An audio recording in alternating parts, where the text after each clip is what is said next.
Ka disa arsye për të tetuar Sali Berishën si ish kryeministër i vendit.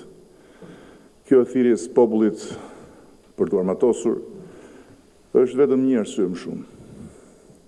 Në një vend normal, sot tellalli i kryengritjes armatosur do të ishte përpara prokurorëve. Kështu e thot edhe ligji ynë i shkruar normalisht për një vend normal. Por Shqipëria s'mund të jetë një vend tërësisht normal për sa kohë çka shkruhet ligj nuk vlen njësoj për të gjithë. Për sa kohë nuk shpëton nga zgjedhja e pandëshkueshmërisë politikanëve, prokurorëve, gjyqtarëve.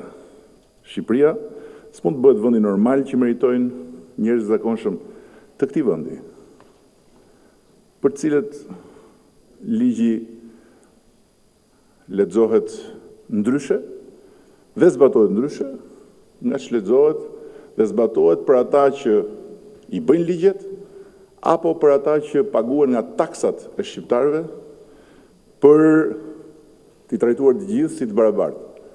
Mos merri seriozisht rrezikun se njerëzit do marrin armët, se Saliut mbrapa nuk i vete njeri jo për armët,